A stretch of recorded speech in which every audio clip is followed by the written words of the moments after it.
Verstappen relance tout avec 3 victoires en 4 courses. Le pilote Red Bull a repris plus de 50 points à Oscar Piastri, leader du championnat. La pression monte sur le jeune Australien, d'autant plus que Lando Norris n'est plus qu'à 14 points de son coéquipier. Cette fin de saison s'annonce explosive. Un duel à 3 pour le titre. Ferrari en progrès, pourrait-elle jouer les arbitres? Et puis gros plan sur Apple qui récupère les droits de la F1 aux États-Unis. Que prépare la firme à la pomme pour révolutionner la diffusion du sport auto? Débat.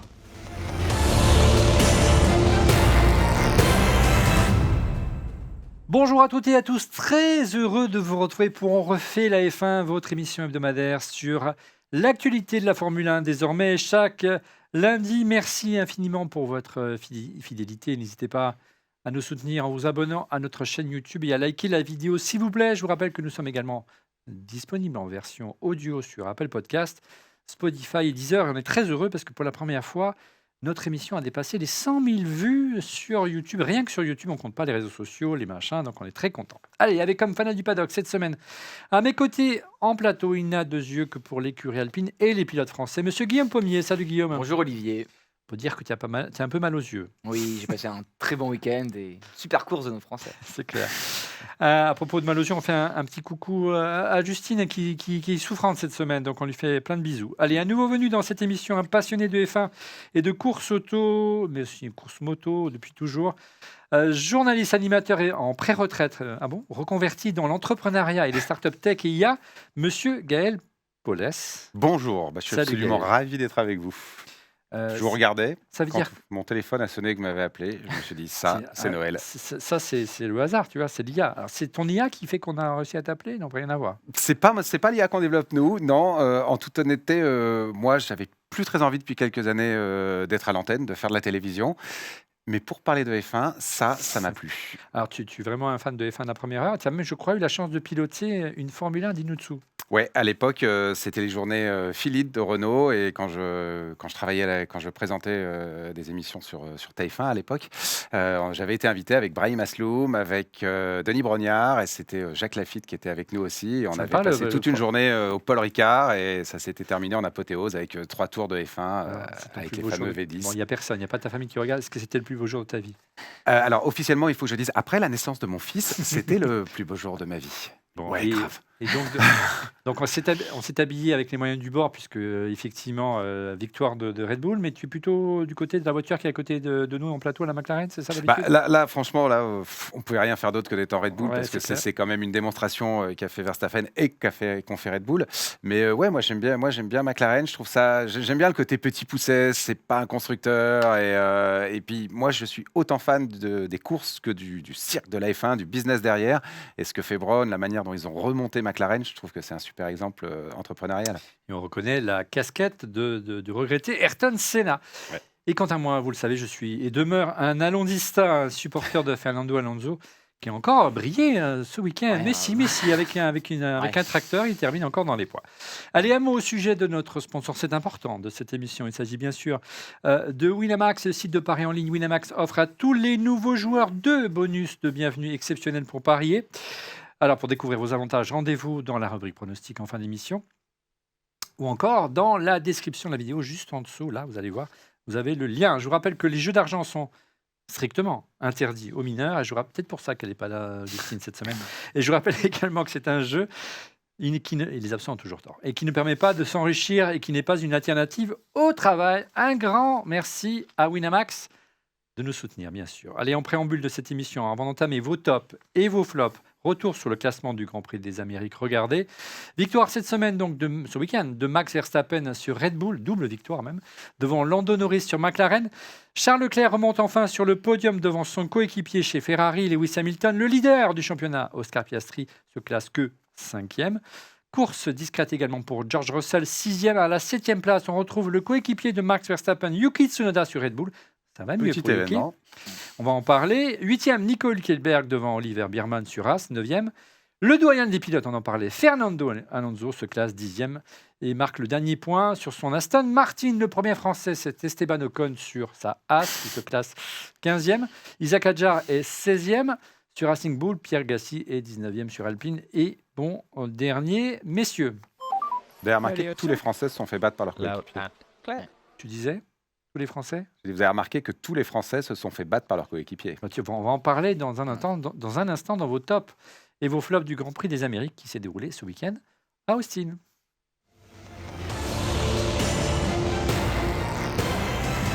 Vos tops et vos flops, on a titré duel à 3, mais c'est un triel, je ne sais pas comment on peut appeler. Un truel, voilà. On commence par ton top. Guillaume, c'est avec toi qu'on commence. Bah oui, mon top, c'est pas très surprenant, Max Verstappen. Tu t'es pas habillé en Red Bull? Non, pas encore. J'ai mais du merch, si tu veux. Non, je reste fidèle à Alpine, mais il faut reconnaître que oui. Red Bull et Verstappen ont été au-dessus du lot ce week-end. Il a fait le grand chelem, en fait, carton plein. Il a fait 2 pole positions et 2 victoires sur la sprint et sur la course principale. Il a repris énormément de points à Piastri et aussi un peu à Norris. Il a fait le maximum. Il a fait le maximum, carton plein. Je pense qu'il était pas loin d'avoir la meilleure voiture quand même ce week-end, parce que la Red Bull, depuis quelques courses, après la trêve On estivale, ne le saura s'est jamais largement puisque améliorée. Norris était bloqué par la Ferrari. Alors voilà, on ne saura pas, parce qu'on n'a pas eu forcément ce duel qu'on aurait pu espérer en course. On y reviendra plus tard dans l'émission. Et puis le classement, et tu l'as dit Olivier, de Tsunoda à la 7e place, quand même montre que la Red Bull était bien pilotable ce week-end. Mais malgré ça, Verstappen, il a quand même été encore au-dessus du lot, et bravo à lui. 33 points marqués au maximum. Et je rappelle que son numéro mythique, c'est 33. Ça ne s'invente pas. Il est revenu à 40 points d'Oscar Piastri. Rappelons qu'au Grand Prix de Monza, Max avait 94 points de retard. Il a repris 54 points en 3 Grands Prix. Tu valides l'analyse de Guillaume, Gaël? À la fois, il a aligné toutes les planètes encore une fois. Parfait. Copie parfaite.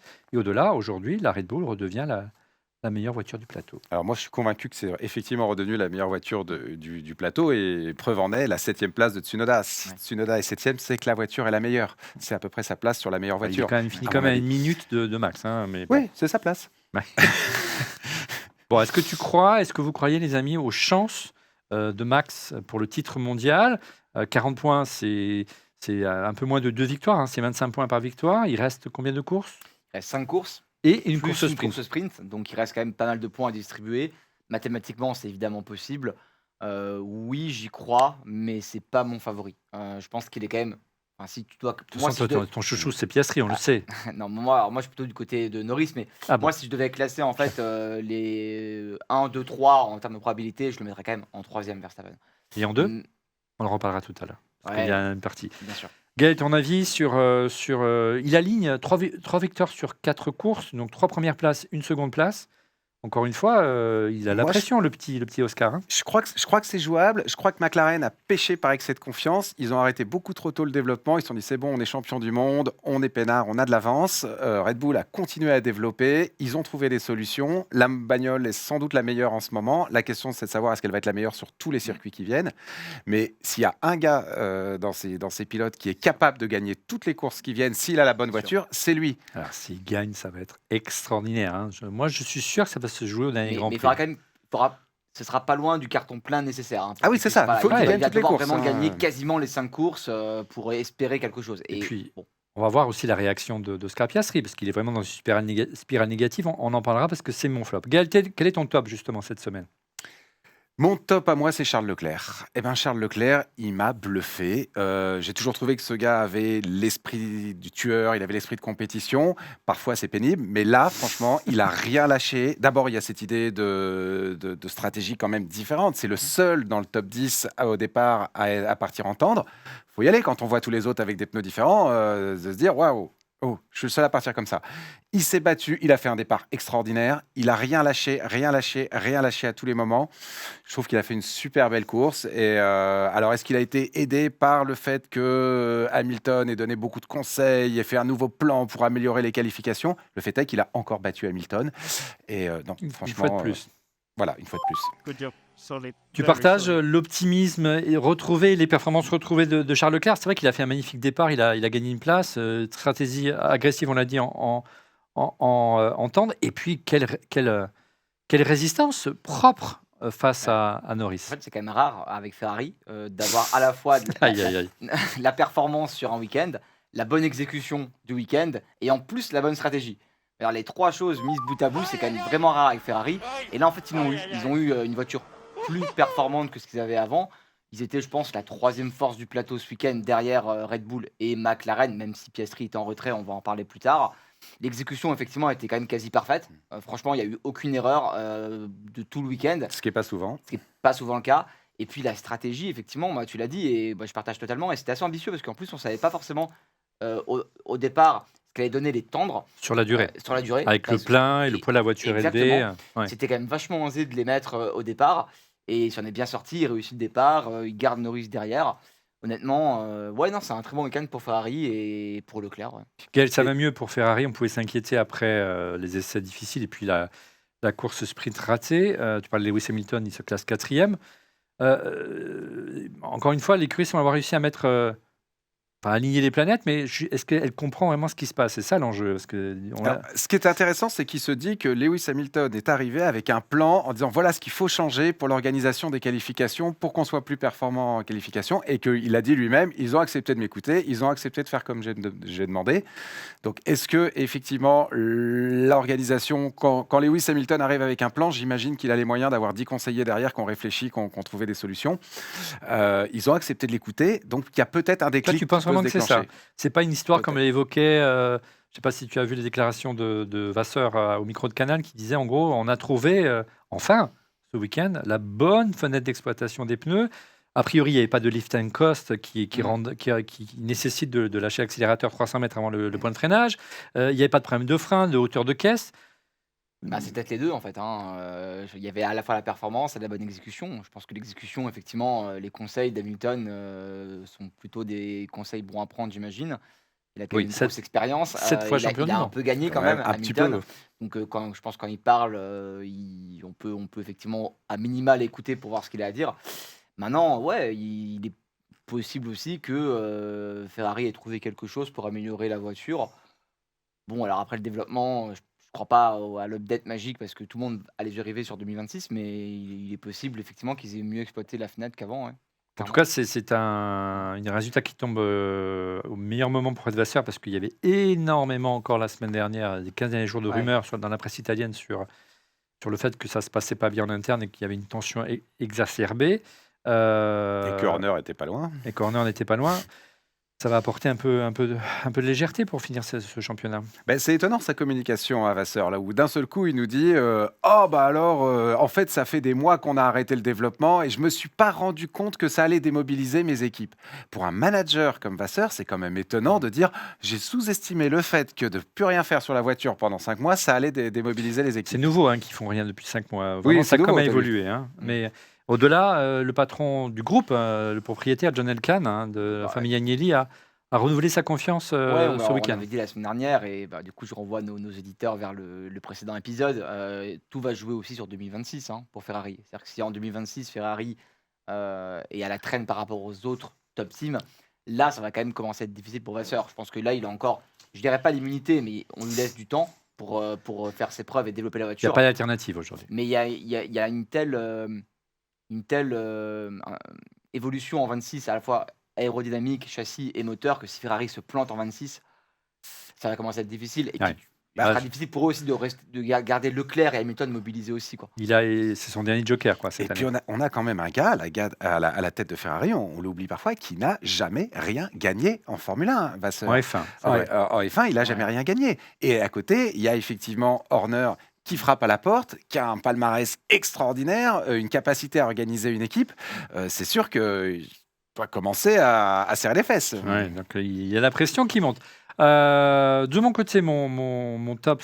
juste une question pour Ferrari. Est-ce que vous pensez que ce regain de forme justement des Ferrari en fin de saison, c'est plutôt une bonne nouvelle pour Max? Est-ce que Ferrari est le meilleur allié de Max et le pire ennemi de Piastri et de McLaren? Parce qu'ils perdent des points là. Totalement. Du coup. Là, tu vois, pour le coup, ça s'est prouvé là... pour cette course. C'est-à-dire que Leclerc a quand même quelque part empêché Norris d'aller titiller Verstappen. Qu'est-ce que ça aurait donné si Norris avait été deuxième au premier virage? C'est pas sûr. On ne sait pas en fait si Verstappen aurait gagné la course. En tout cas, s'il l'a gagné, il l'a gagné pas aussi facilement. Il aurait que fallu ce le qu'il a fait dépasser. hier. On sait que l'année dernière, ça a été compliqué. Ouais, non, donc franchement, plus il y a de personnes comme ça, qui se mettent entre eux, qui font perdre des points à Norris ou Piastri ou Verstappen, bah, plus ça arrange les autres. Donc oui, Ah mais évidemment. c'est là où Leclerc a été vraiment fort, c'est que en termes de rythme de course, si on regarde, la Ferrari est derrière la McLaren et la Red Bull, et il a quand même réussi à contenir Norris Totalement. pendant En les pneus 3 tendres. quarts de la course. Tout en Donc, conservant ses évidemment, pneus. c'est le meilleur ami de Totalement. Verstappen, avec le fait qu'en plus les deux McLaren boys s'en rentrent un peu dedans, quoi. Et Hamilton a fait perdre des points aussi à Piastri, parce qu'il est resté devant Piastri. Donc en fait, les deux Ferrari ont fait perdre des points aux deux McLaren, et ça, c'est bon pour Et Verstappen. les deux Ferrari ont scoré. Mon top, malgré tout, ce que vous avez dit sur les McLaren, ça reste Lando Norris. Oubliez le Lando assez fébrile des années précédentes ou le début de saison. Il n'a pas craqué sous la pression, et même s'il n'est pas parvenu, comme vous l'avez dit, à revenir sur Max, parce qu'il a été empêché. Il a réussi à dépasser à 2 reprises Charles Leclerc. Voilà, il s'est bien remis de sa course sprint catastrophique où il a été accroché, où il s'est accroché avec son coéquipier. Lui, Oscar accroché, Piastri. il a, On il va a y été revenir. accroché. En tout cas, il n'a pas tremblé et Ouais. revient à seulement 14 points du pilote australien, donc moins d'une victoire. Est-ce que vous pensez qu'il revient aux affaires, sachant qu'on sent bien que, on en parlait en préparant cette émission, Gaël, qu'il y a une petite préférence quand même du côté des Britanniques et de McLaren pour le pilote britannique plutôt que le pilote australien? Alors, je pense que humainement, Norris est vraiment un gars bien. En tout cas, c'est ce qui transparaît. Et peut-être qu'il s'excuse même un peu trop tout le temps. Et donc, je pense qu'il On l'a doit encore pouvoir vu en faire. début de week-end. Il est tout le temps en train de s'excuser. C'était hallucinant. Et Il- c'était comme un enfant qui s'était fait taper sur les doigts. Oui, oui, j'ai commis une erreur la dernière fois, j'aurais pas dû. Alors, Pour moi, c'est un fait de course, quoi, les gars. hein. oui, mais pour moi, c'est ça qui fait la différence entre un excellent pilote et un champion. Est-ce que vous avez déjà entendu Verstappen s'excuser? Est-ce qu'on entendait Senna s'excuser à l'époque? No way. Non, jamais ces gars-là s'excusent. Ils sont là pour gagner et à tout prix. Et j'adore Norris, c'est un super gars, c'est un très bon pilote. Mais est-ce qu'il a l'instinct de tueur Le suffisant? cuir. J'ai un doute. En tout cas, au Grand Prix d'Italie. Et là, Oui, vas-y. Pardon. Et là, il a traîné à doubler Leclerc. Les premières tentatives de dépassement, elles étaient hyper timorées, il n'osait pas y aller, etc. Ouais, il a Je déjà- suis certain que Verstappen dans la même voiture, ou même Leclerc, si on avait inversé, aurait serait pas tenté posé de beaucoup question. plus agressivement. Donc, au Grand Prix d'Italie, rappelons que Norris avait accusé 31 points de retard sur son coéquipier Oscar Piastri. Et là, il a repris 17 points en un peu moins de 3 courses. Ouais, c'est quand même. Oui, Ça se resserre. Alors déjà, il a la dynamique par rapport à Piastri, pas par rapport à Verstappen, mais par rapport à Piastri. Il a même repris 20 points en 4 courses. Donc depuis en fait le moteur cassé à Zandvoort, il a repris 20 points. Donc clairement, il était oui à 34 points et il n'est plus qu'à 14 points. Le problème, c'est qu'il ne score pas des gros points. Alors, il Sauf score- là, il Après, loupe. C'est pas des victoires. à ce rythme-là, il repasse devant, hein. Ouais. Même sans scorer des gros points. Alors pourquoi il n'y a pas de gros écarts? Il y a 2 raisons. Parce que la McLaren n'est plus aussi dominante qu'avant, et parce que effectivement, c'est lié. Parce qu'il y a des voitures comme Mercedes ou les Red Bull, avec Russell et Verstappen, qui scorent les gros points et qui, du coup qui empêchent Norris de, Et là, prendre- même Ferrari. voilà, de faire l'écart. Maintenant, de manière plus globale sur la course et le lien par rapport à Piastri, moi je suis pas du tout d'accord en fait avec la réaction de McLaren. J'ai entendu que maintenant Piastri allait avoir le choix de Ouais. sortir quand il voulait pour les qualifs. Ça reste Mais du attendez, conditionnel. je comprends pas en fait l'interprétation en fait de Singapour. Norris, il n'a pas fait grand chose de mal, c'est clairement un fait de course. C'est pas un attentat comme on a pu connaître dans l'histoire de la F1, quoi. C'est pas Senna Prost au Japon au premier virage, quoi. Et là, je suis peut-être pas trop d'accord avec toi, c'est que je pense qu'il a quand même été intelligent, Norris, de prendre son temps en dépassant Leclerc, parce que honnêtement, si jamais il fait un peu le kamikaze et que il se sort, qu'est-ce qu'on dit là ce matin? Ah ouais, là, il a perdu le championnat, Qu'est-ce c'est qu'on dit? clair. On dit ah bah mince, tu vois, s'il fait par exemple comme au Canada avec Piastri. Là, il s'est Voilà, vraiment donc en fait, planté. je pense qu'il a un Tout peu, seul. il a un peu une mémoire aussi et il voulait faire les choses bien. Je trouve qu'il a plutôt bien géré la situation. Je dis pas qu'il n'a pas été intelligent, je dis qu'il n'a pas l'instinct du tueur. C'est une nuance. Chirurgical, tu veux dire. Mais par exemple, si on revient sur l'incident de Singapour, il a passé son temps à s'excuser après. Hmm. À dire, ah oui, et encore cette semaine, il disait ça va laisser des traces. Mais non, tu passes à autre chose. Oui. Et au final, forcément, que presque, il force l'écurie à dire bon, bah écoute, on va essayer de compenser pour Piastri parce que lui-même dit ah Je oui, sais oui, pas de la c'était. com interne et de la c'était pas bien. politique pour justement. Alors que Oscar Piastri ne ouais. s'est pas excusé après avoir, pour moi, qui est responsable, à mes yeux, je ne sais pas si vous êtes d'accord avec moi, de lors de la course sprint, il a Mais il a Oscar sorti. Piastri, voilà. faut vraiment, avant qu'il s'excuse, tu peux y aller. Hein. Mais, en fait, C'est lui. là, Est-ce que vous êtes d'accord? mais tu peux Qui est pas- responsable mais selon mais vous? tu peux pas dire en fait qu'il s'est, comment t'as dit, il s'est accroché. Non, il s'est pas accroché. Non, ah non, Il était devant, il prend la voiture qui vient de derrière, il peut rien faire. Il est en fait spectateur de ce qui se passe. On rappelle Pour ce qui moi- s'est passé. Ligne droite, donc premier virage, quasiment 4 ou 5 voitures de front. Bien sûr, Piastri et on voit se rapprocher derrière lui Hülkenberg et Alonso qui prend la corde. Chacun est dans sa ligne. Effectivement, Norris il qui essaie écarte. de décroiser Piastri. Et Norris qui écarte, donc il s'est laissé emporter, il essaie de croiser, mais il fait comme s'il n'y avait En fait, personne sur la route. Elle hein. n'est pas évidente à lire cette situation. Et moi, du coup, je l'ai un peu lu en 2 temps. Moi, premier temps, samedi soir, pour moi, c'est Hülkenberg qui est fautif. Mais non. Parce que tu vois, Hülkenberg vient effectivement quand même accrocher Piastri alors qu'il est derrière. Il ferme la porte. Et du coup, Piastri ensuite, par rebond, vient accrocher Norris. Bon, ok. Après, on commence à discuter. Sur notre groupe, Eric Boulier, pour pas le citer, mentionne que c'est Piastri. Je dis bon, ok, d'accord. Je vais quand même revoir. Merci Eric. Je vais quand même, c'est quand même un team principal. Je vais quand même revoir en fait. Attends, voilà.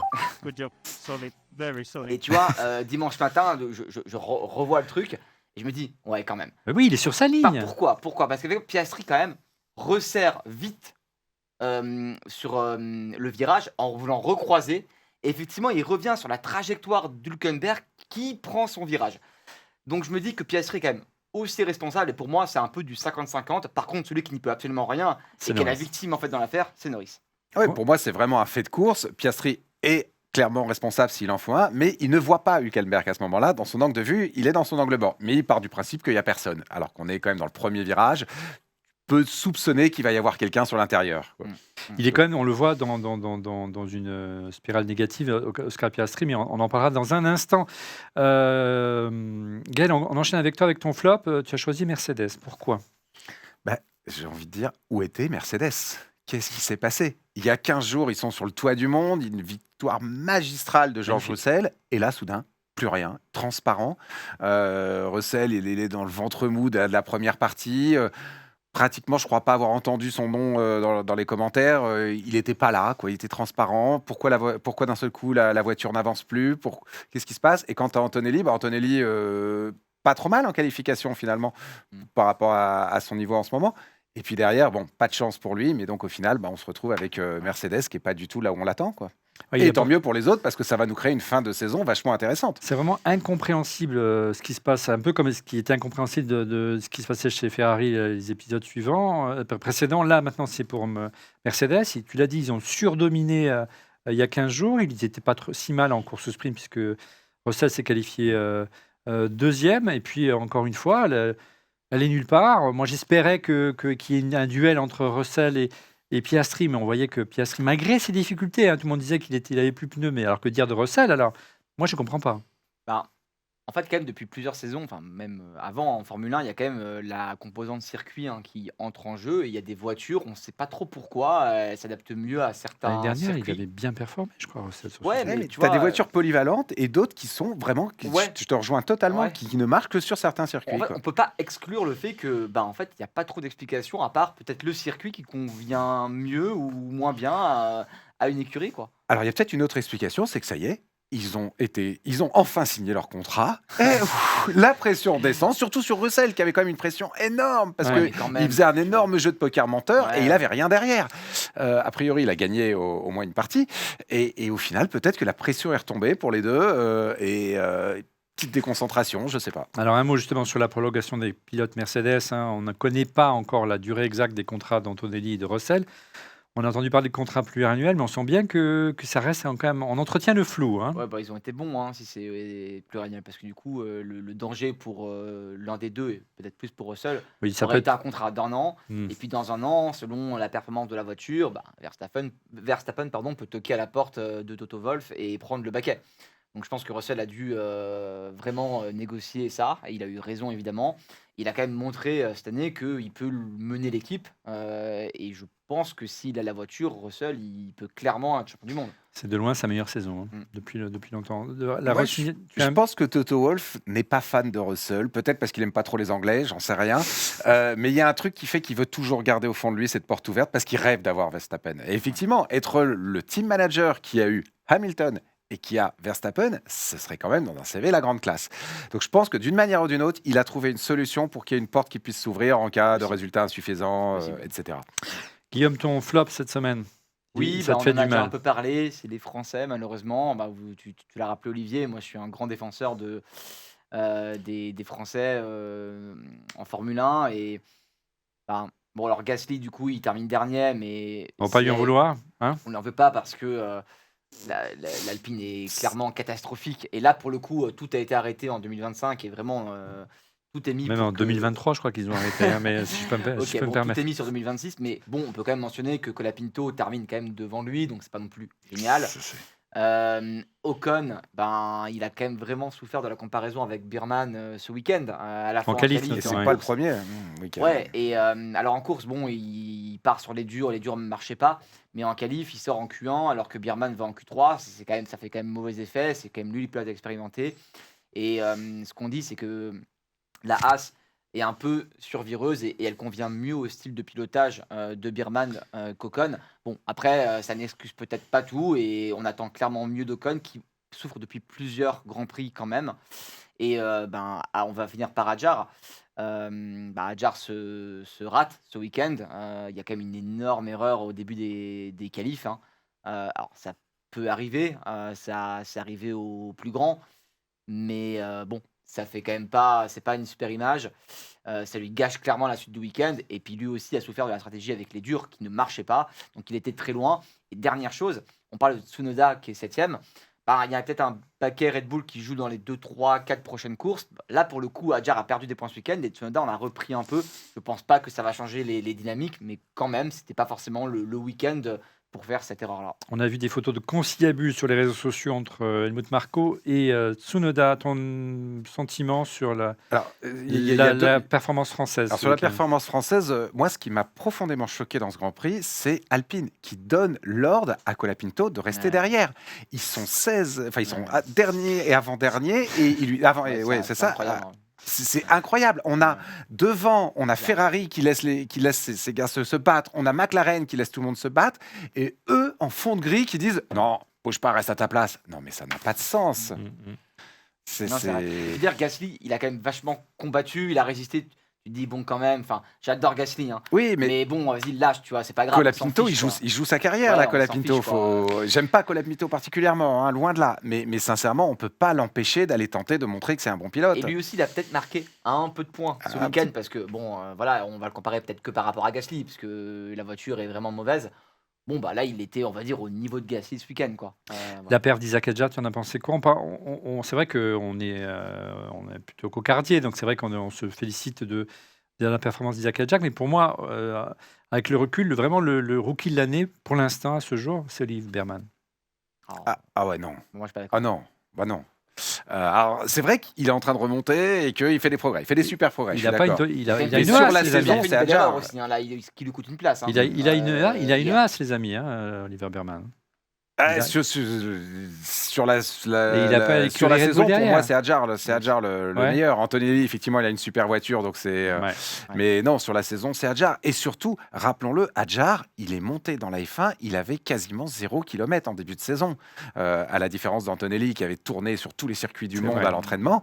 Hadjar, il est bluffant d'adaptabilité. Et après, pour revenir sur Hadjar, j'ai vraiment l'impression que c'est un mec qui est capable du meilleur, mais vraiment du meilleur. Et puis quand il se plante dans les grandes largeurs. Ça rappelle que ce soit sortir au premier Grand Prix sous la pluie. Ça rappelle un petit peu Max en début de carrière, ce qui est plutôt. C'est plutôt pas mal. C'était une critique qu'on lui faisait. La même carrière. Mon flop de mon côté, sans surprise, c'est Oscar Piastri. D'abord, on en parlait tout à l'heure, suite à son accrochage en course sprint. Moi, je trouve je ne sais pas s'il est responsable, mais en tout cas, il se comporte comme s'il était seul en piste. Et là, il y a un championnat du monde qui se joue, donc c'est quand même dommage. Seulement 5e en course, apparemment, le tracé d'Austin ne lui convient pas vraiment. Et Piastri, il n'a pas pu se battre. Il n'a jamais prétendu à la victoire tout au long du week-end. Il a limité vraiment les dégâts au mieux ce week-end à Austin, et on se demande et comment il va parvenir à sortir de ces spirales négatives maintenant depuis 3 ou 4 Grands Prix, depuis sa dernière victoire. C'est lui qui a la moins bonne dynamique des 3. Après, Alors, tu sais ce qu'il a répondu, ça peut changer. Certes, nous sommes 3 à viser la victoire, mais je suis quand même le mieux placé des 3. Oui, il a raison. Et, sur ça. Mais il a donné aussi comme explication, j'étais juste simplement pas assez rapide. Ouais. Voilà. Le circuit ne convient pas trop. Déjà les dernières, il était en souffrance. Je pense qu'il est, et dans sa jeune carrière, c'est vraiment la première fois où il a pu le momentum. Il est, c'est cette expression qu'adorent les anglo-saxons. Là, celui qui en ce moment a vraiment le momentum, c'est Verstappen. Tout lui sourit, tout lui réussit. Lui, il y a un truc. Et inverser une spirale négative, c'est pas évident. Il y a un niveau de psychologique dans le métier que font ces gars qui est absolument ahurissant. Ouais. Et là, il l'a pas. Mais il en est capable. Allez messieurs, classement du championnat, qu'est-ce que ça donne au niveau des pilotes? Oscar Piastri conserve la tête du championnat avec 346 points. Lando Norris est second et réduit encore l'écart, on l'a dit, avec 332 points. Il se rapproche à 14 points de son coéquipier. Avec sa victoire à Austin, Max Verstappen conforte sa 3e place avec 306 points et n'est plus qu'à 40 points d'Oscar Piastri. George Russell demeure 4e sur Mercedes avec 252 points. Premier pilote Ferrari, Charles Leclerc, 5e du championnat avec 192 points, suivi de... Je vais respirer. Son coéquipier Lewis Hamilton, 142 points. 7e, le rookie Kimi Antonelli fait un bond au classement avec 89 points devant Alex Albon, 8e sur Williams. Non, il ne fait pas un bond, mais il reste à 89 points. Devant Alex Albon sur Williams. Nico Hülkenberg reprend la 9e place à Isaac Hadjar, 10e et premier français. Esteban Ocon demeure à la 15e place devant Pierre Gasly. Seulement 17e. Au classement constructeur, il n'y a pas eu vraiment d'enjeu pour la première place puisque McLaren reste l'écurie championne du monde et affiche désormais 678 points. Mais pour les places d'honneur, c'est toute une autre affaire. L'écurie Mercedes est à la seconde place toujours avec 341 points et ne dispose plus que de 7 points d'avance sur Ferrari, 334 points. Red Bull est 4e et se rapproche également de la Scuderia, 331 points. Ils ne sont plus qu'à un peu moins de 3 points de la Scuderia. L'écurie Williams demeure 5e malgré sa faible performance au week-end. 111 points devant Racing Bull, 72 points. Aston Martin est 7e avec 69 points. Devant Kick Sauber, 59 points. AS et Alpine clôture ce classement. C'est quand même assez hallucinant. Oui, vas-y. Je pense qu'on a vu la même chose. Le faible écart entre Mercedes, Ferrari, Red Bull. Quoi. Il y a quand même derrière McLaren, il y a quand même 3 écuries en 10 points, alors qu'il reste que 5 courses. Et sur 2 voitures, c'est quand même hallucinant. Quoi. Et tu vois bien que le niveau est quand même vachement proche et que d'un Grand Prix à l'autre, c'est pas la même voiture qui est la plus rapide. Quoi. Alors, c'était pas la même chose. Moi, ce que j'ai vu qui est assez fou, c'est que l'écart du premier sur le deuxième est à 3 points d'être le double. 2 fois plus de points. Ouais, ça montre la domination de McLaren cette année. C'est impressionnant. En début de saison. On va voir d'ici la fin de la saison. Allez, on enchaîne avec le deuxième chapitre de cette émission. On va parler d'Apple.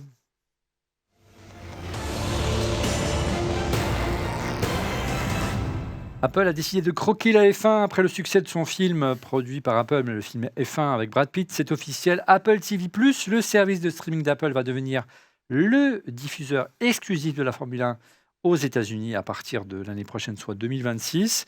Donc on l'a découvert la semaine dernière dans un communiqué officiel qui a dit que l'accord entre la F1 et Apple TV commencera dès la saison prochaine et ce sera pour 5 ans. Regardez les sommes qui sont en jeu, qui sont assez importantes. On parle, si on a un petit tableau, je crois, à vous montrer, d'une somme un budget entre 140 et 150 millions de dollars pour Apple TV, alors qu'auparavant, ESPN, qui est la filiale de NBC, la chaîne câblée de sport, très célèbre aux États-Unis, déboursait entre 75 et 90 millions d'euros.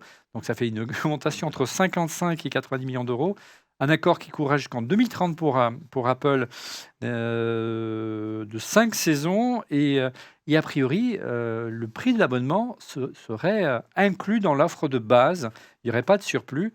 Voilà. Donc, qu'est-ce que vous pensez de cette annonce ? On sent bien que les GAFAM s'intéressent de plus en plus, de manière générale, au sport, et on l'a vu en France notamment il y a encore peu avec Amazon pour la Ligue 1, mais ce n'est pas forcément le bon exemple. En tout cas, on voit que le marché américain est en forte croissance. On a vu le film F1, on a vu Las Vegas, on a vu ce week-end le Austin, et que c'est une manière importante de gagner des parts de marché peut-être.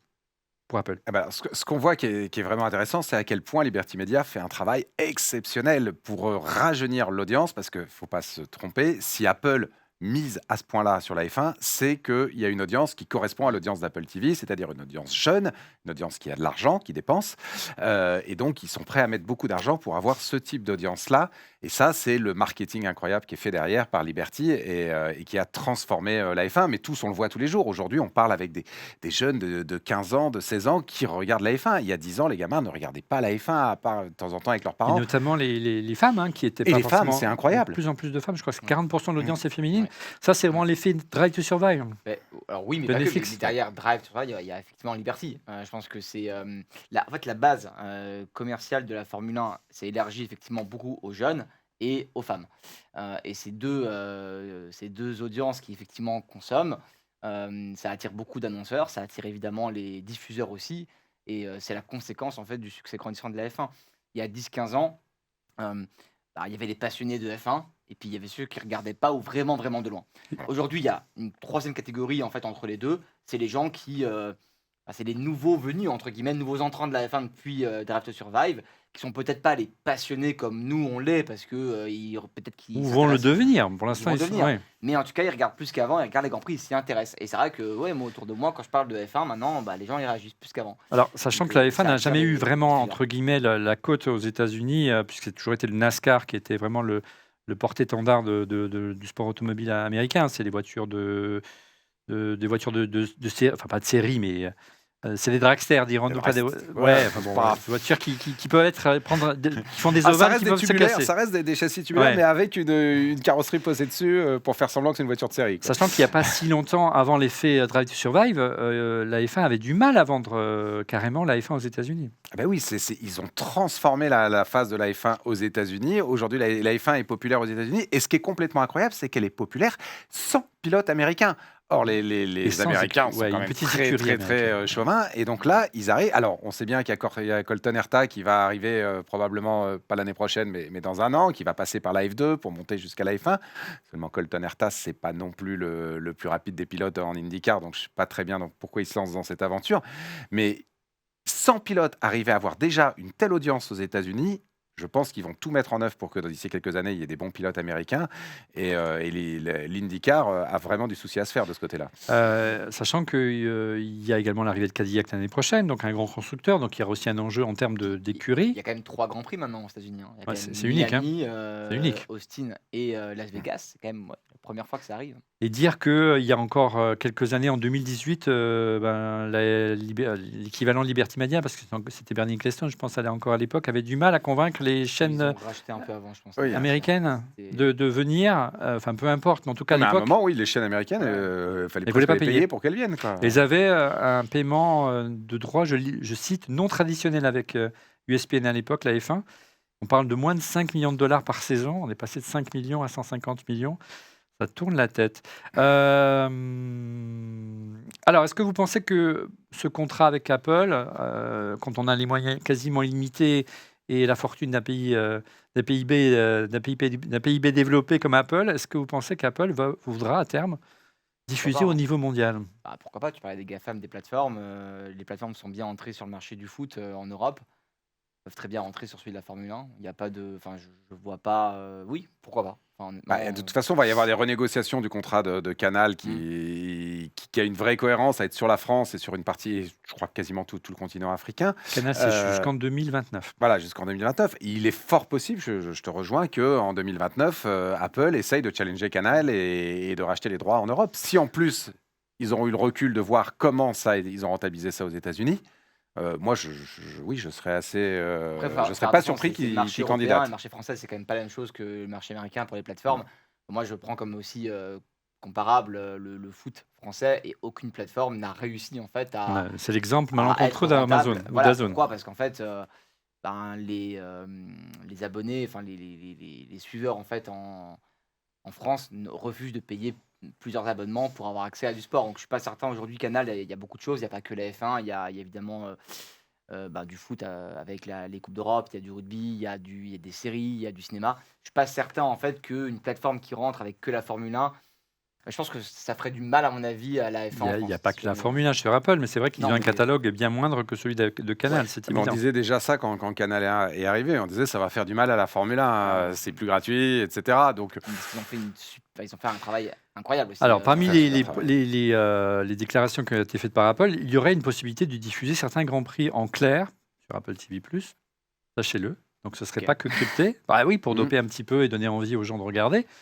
Mais c'est vrai que ça reste aujourd'hui la plateforme de streaming la moins développée, parce que c'est l'une des dernières qui a été ouverte, comparée à, bien sûr, Netflix, Amazon Prime ou encore Disney+. En France, Canal+, c'est loin d'être ridicule, hein, puisque non seulement ils ont signé jusqu'en 2029, pour la France et l'Afrique, ça représente 25 pays, mais ils ont quand même versé la somme de 60 millions d'euros. Enfin, c'est une somme, un budget qui serait évalué. Hein.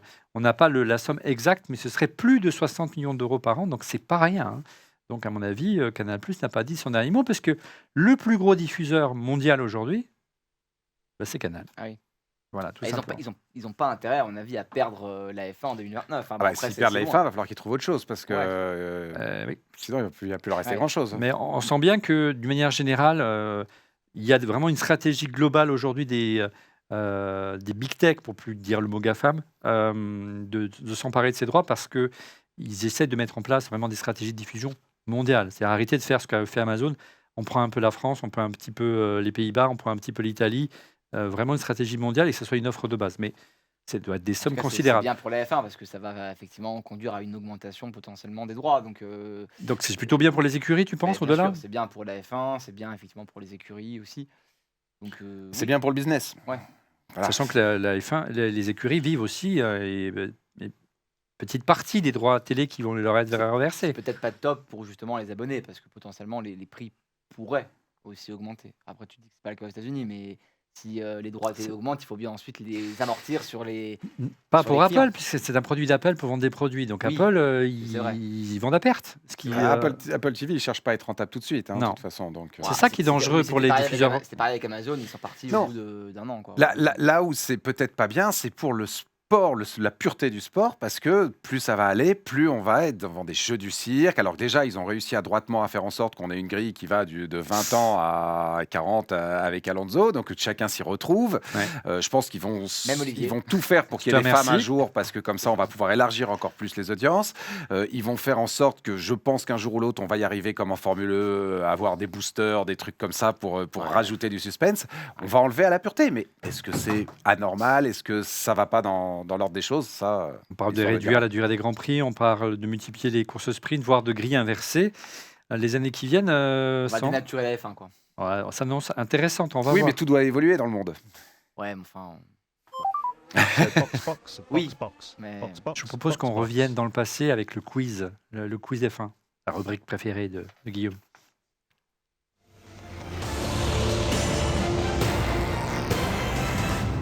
Le quiz F1, c'est votre rubrique préférée, le moment que vous attendez, le quiz F1 de cette semaine qui vous plonge dans les grandes rivalités de l'histoire de la Formule 1, ces duels mythiques qui ont enflammé les circuits et marqué les générations de fans.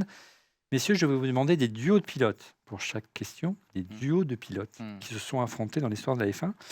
Est-ce que vous êtes prêts, messieurs? Main sur le volant, casque vissé, ceinture bouclée.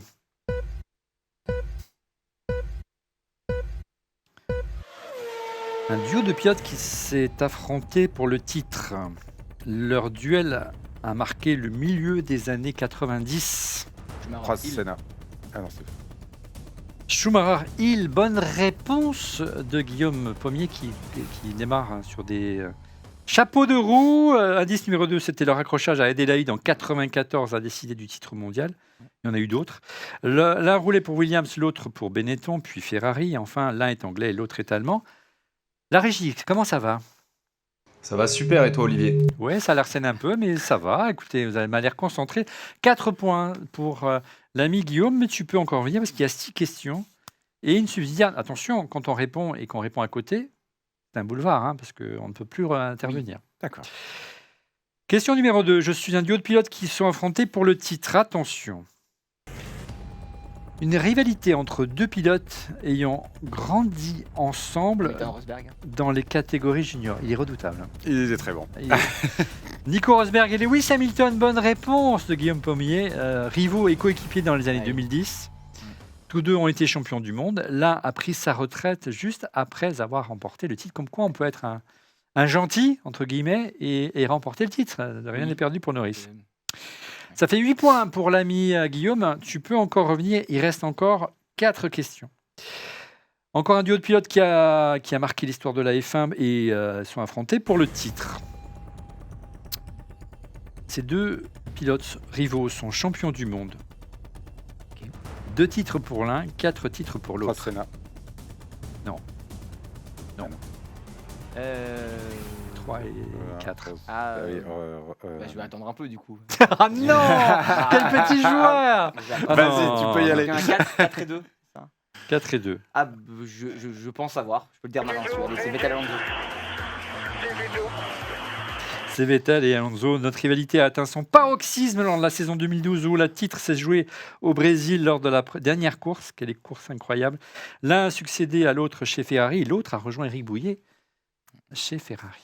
Chez McLaren. Il va falloir que je révise mes classiques là. Allez, ça fait 12 points. Beaucoup de succès. 12 points, il faut que tu reviennes, Gaël. Allez, encore un duo de pilotes qui sont affrontés pour le titre. Ouais. Ferrari contre McLaren, 2 styles radicalement Hakkinen, Schumacher. opposés. Non, Ah, c'est un piège. oui. Donc Ferrari contre McLaren, 2 styles radicalement différents. Attends, indice numéro 2. Une rivalité mythique des années 70. Non, ça colle pas. 70. Indice numéro 3. Ouais. L'un a survécu à un terrible accident au Nürburgring. Lauda, et donc... Pense à un chasseur. Un chasseur? Chassé en anglais? Hunter? Hunt? James Hunt. James Hunt, ouais. Est-ce qu'on l'accepte en régie? Oh, on peut lui donner, oui. Vous êtes gentil, c'est pour ma première. hein. Ça lui fait 2 points déjà. Et effectivement, le film Rush raconte leur histoire. C'est ça, un très bon film. James Hunt et Qui est un très bon Niki film. Lauda, super film. Moi, j'ai beaucoup aimé. À nouveau un duo de... Donc ça fait 8 à... Ah, pas beaucoup. Ça fait 12-2. À 12 à 2. Aïe, aïe, aïe, aïe, aïe. Bon, il faut revenir là, il faut revenir, Gaël. C'est gagné. À nouveau un duo de pilotes qui se sont affrontés pour le titre. Il est où? Je ne sais plus, je me suis perdu dans mes notes. Excusez-moi. hein, Ah oui, très bien. Ils ont été, indice numéro 1, coéquipiers chez McLaren. Prost, Senna. Non. Ah, on est de nouveau en jeu tous les deux. Bah voyons. Leur rivalité a conduit l'un à quitter l'écurie de Woking. Hamilton, Alonso. Alonso. Ah mais arrêtez Bon, Hamilton, Alonso, bien bravo. L'un était rookie, l'autre champion Il y a du quand même monde. des petits pièges. Hein, Ouais, bah ouais. il y avait les- Leur rivalité a permis à Kimi Raikkonen d'être champion du Oui, monde, il faut le dire quand même. 2007, ouais. Si Kimi est champion du monde, il le doit beaucoup à Alonso. Il le doit. C'est vrai. C'est clair. Allez, question numéro 6, la dernière pour l'honneur. Je suis encore un duo de pilotes qui se sont affrontés pour le titre. Qui s'est affronté pour le titre. Question de rapidité. Prost, Senna. Prost, Senna. Je n'ai pas dit le départ. Ils ont été coéquipiers. Ils ont été coéquipiers chez McLaren. On lui donne. Oui, bah oui. Prost, Senna, effectivement, la Juste pour rivalité l'honneur, a marqué la fin des années 80. Ils se sont accordés à Suzuka, célèbre Ah, ils sont affrontement pour le accrochés. titre. Ah oui, oui. L'un est français, l'autre est brésilien. Ils sont Peut-être accrochés. Tu parlais de 88 pour l'accrochage. Oui, Parce 89 que aussi. 89 Non, mais 89, c'est pas un accrochage, c'est un attentat de Senna sur Prost. Il y a prescription. Voilà. C'est rare, on rêve d'avoir un prof dans cette émission qui nous raconte, qui nous donne sa vision des choses. Allez, la régie, c'est quoi le verdict? Pour moi, si j'ai bien compté, et si la réponse 5 est aussi accordée à Gaël, ça fait 12-9. Bah, Ce c'est n'est pas- pas si loin en vrai. 12 à 9. Waouh, vous êtes vraiment sympa. Tu es revenu comme Norris en fin de. Voilà, c'est ça, tu Non, vois. Verstappen en fin de saison. En vrai, progressivement. Les gars, bon, encore une fois, je sais Il est mauvais joueur, Non, mais- il est non, mais mauvais je joueur. sais que la régie parfois tente de me. Mais Alonso, Hamilton, c'était autant pour moi que pour toi, non? Ouais, non, ça, Ouais. je suis d'accord. Donc, c'est plutôt. Voilà. Mais bon, voilà, la régie. Voir, C'est ça avait plutôt- c'est peut-être un. plutôt 15 à 6. Ah, c'est pas fini parce qu'il y a une question subsidiaire. Combien de titres mondiaux? Ah, mais non, pourquoi 15 à 6? Non, ça. Non, moi, j'ai- mais arrêtez, ça suffit. La régie Non, mais 12, non, c'est bien. à la main et voilà, il n'y a pas de 49.3. Il y a un 49.3, il impose. Il faut une VAR dans cette émission. Mais Je non, déconne, il y a pas de je VAR. déconne. Combien de titres mondiaux, tous ces 6 différents duos et rivaux dont on a parlé aujourd'hui, ont accumulé de titres au total? On a combien de temps pour répondre Vous pour avez la semaine 30 prochaine, secondes. Allez, c'est moins de Non, mais là, 30 je- et c'est plus de 15. Attends. 22. 22. Tu as gagné déjà. La régie, je compte sur vous. 16, 7. La régie, Attends. il faut Il faut mettre dire stop, là, à un buzzer, moment, hein. la régie. Le buzzer, là, pap, pap. Bip. Bah, il y a une- Buzzer c'est à la plus voix 30, 30, Ouais. 30. C'est à peu près 30. Tu as dit 22. Tu as dit 30 C'est 25. Un point pour Gaël. Donc si je compte bien, 8 plus 1 plus 6 plus 3 plus 7, ça fait 25. Voilà, c'est... Bon, ok. Donc voilà, tu vois, et comme quoi il les mérite. Oui, mais oui. Allez, on Ah, passe. Ça fait 12-10 du coup. On passe. Il fera mieux la prochaine fois, Gaël. Allez, messieurs, on enchaîne avec la Minute Insta.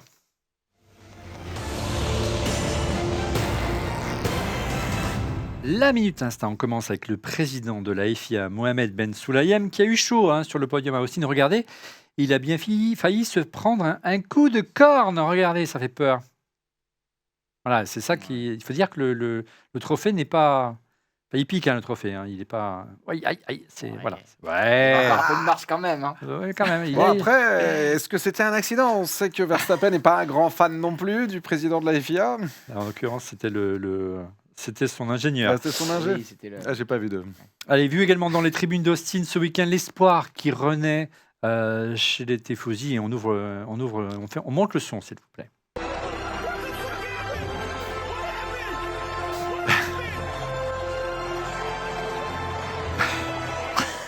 J'avoue que moi aussi, j'étais un peu comme ça.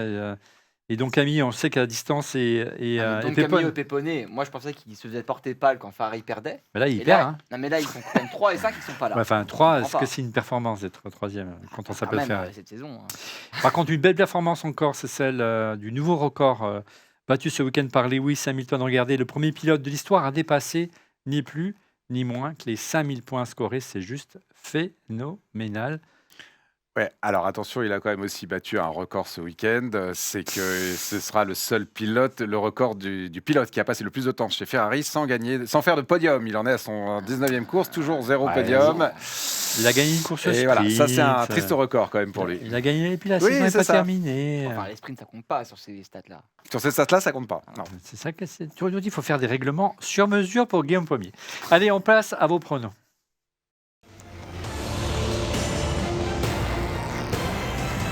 Les pronostics de cette émission avec notre partenaire Winamax. Découvrez la double offre de bienvenue de notre partenaire Winamax qui donne à tous les nouveaux joueurs 2 bonus exceptionnels. On commence par le bonus numéro 1.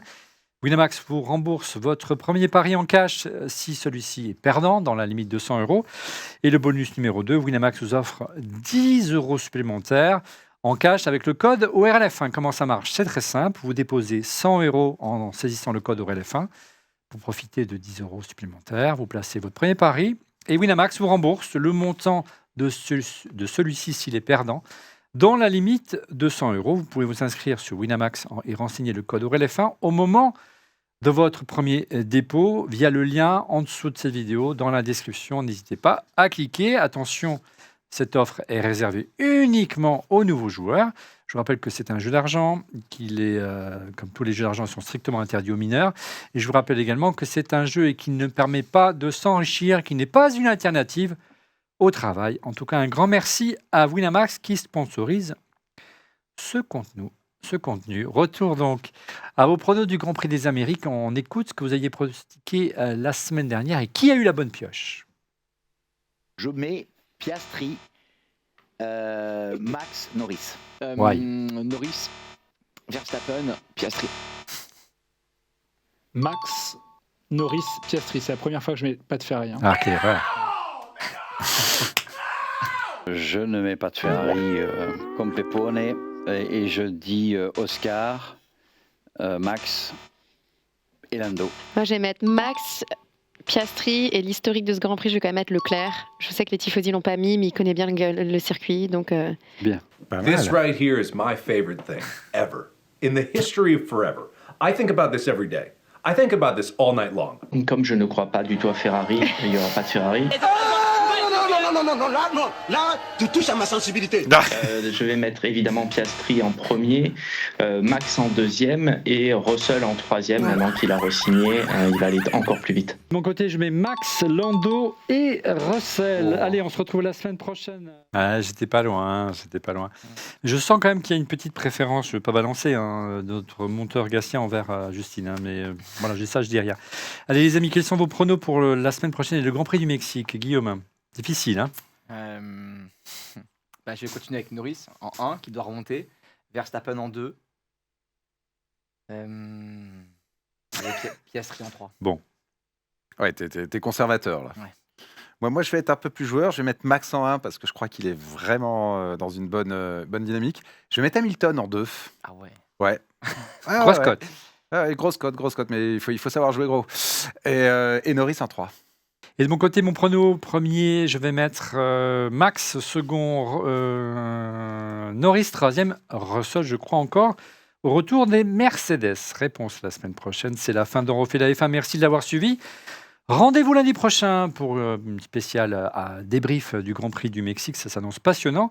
Et n'oubliez pas également de vous nous retrouver sur Apple Podcasts, Spotify et j'en passe et des meilleurs. Merci Gaël pour cette première, c'était super. Tu reviens quand tu veux. Merci, avec plaisir. Et puis Guillaume, il faut arrêter de gagner le quiz F1, c'est plus possible. Et pour être prévenu les amis en temps réel de la mise en ligne de l'émission, je vous invite à vous abonner à notre chaîne YouTube. On refait la F1 en cliquant sur le petit bouton et n'oubliez pas, le petit pouce, ça fait toujours plaisir. Allez, à lundi prochain, 18h30 sur YouTube. Salut.